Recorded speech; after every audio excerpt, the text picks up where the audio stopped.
ভারোত্তোলনের Commonwealth চ্যাম্পিয়নশিপে বিশ্ব রেকর্ডের হ্যাট্রিক বাঙালি কন্যার জোড়া সোনা জিতে চমক দিলেন হাওড়ার বাসিন্দা বছর 17-র কোয়েল বর।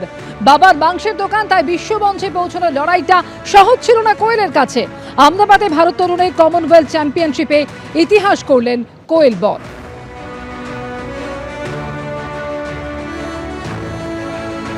বিশ্ব রেকর্ডের হ্যাট্রিক গড়লেন বাঙালি কন্যা।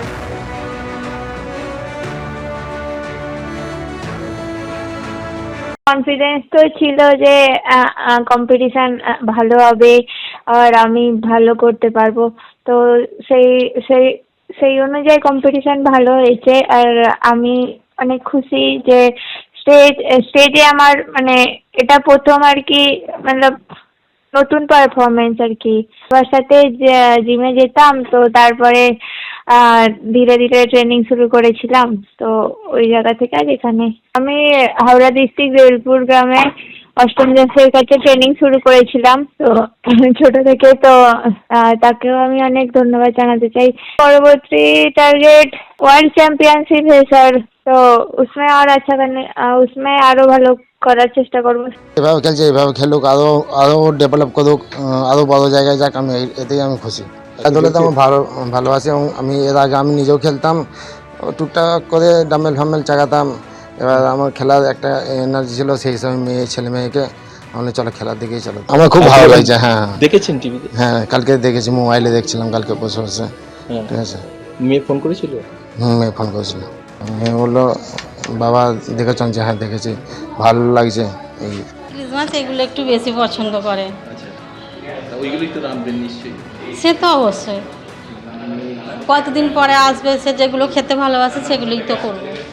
আমার একটাই আশা, ওর বাবার যে স্বপ্ন আছে, ঠাকুরকে সবসময় এটাই জানাই যে ওরা যেন ওর বাবার স্বপ্নটা পূরণ করতে পারে। স্বপ্নটা কি?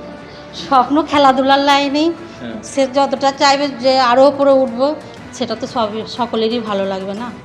শুভেন্দু অধিকারীর গড়ে সমবায় ভোটে জয় পেল তৃণমূল কংগ্রেস। নন্দীগ্রামের গড় চক্রবেড়িয়ায় সমবায় ভোটে নিরঙ্কুশ জয় তৃণমূল সমর্থিত প্রার্থীদের। বিজন চক্রবর্তী আমাদের প্রতিনিধি রয়েছেন আমাদের সঙ্গে টেলিফোন লাইনে। বিজন, একেবারে 12টি আসনের মধ্যে 12টিতেই জয় পেল তৃণমূল কংগ্রেস। একদম এই সেই গড় চক্রবাড়ি এলাকা, যেটা নন্দীগ্রাম 1 নম্বর ব্লকের মধ্যে পড়ে। সেখানে যে সমবায় সমিতি আজকে নির্বাচন হয়েছিল, আজ মোট 9টি আসনে নির্বাচন হয়। কেননা 12টি আসনে এই সমবায় সমিতিতে আগে 3টি আসনে বিনা প্রতিদ্বন্দ্বিতায় জয়লাভ করেছিল তৃণমূল সমর্থিত প্রার্থীরা। আজকে 9টি আসনের ভোট হয় এবং দিনের শেষে ফলাফল বেরোনোর পর দেখা যায় যে 9টিতে, অর্থাৎ মোট 12টিতে তৃণমূল কংগ্রেস সমর্থিত প্রার্থীরা তারা জয়লাভ করেছে। স্বাভাবিকভাবেই রীতিমতো উচ্ছ্বসিত হয়ে রয়েছে এই রাজ্যের শাসক দল শিবির। এবং তোমাকে আরও একটা বিষয় জানিয়ে রাখি যে যে সমবায় সমিতিটা নির্বাচন হয়েছিল এবং সেই সমিতিতে সন্ত্রাসের অভিযোগে কিন্তু সরব হয়েছিল বিজেপি নেতৃত্ব। তাদের যেটা বক্তব্য, তারা 9টি আসনে প্রতিদ্বন্দ্বিতা করেছিলেন, তারা আরও 2টি আসনে নমিনেশন তুলেছিলেন, কিন্তু জোর করে তাদেরকে সেই নমিনেশন প্রত্যাহার করানো হয়েছে।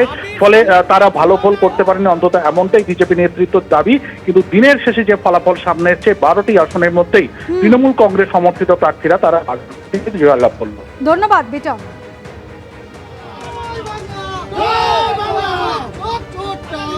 বাবু ছেলেটা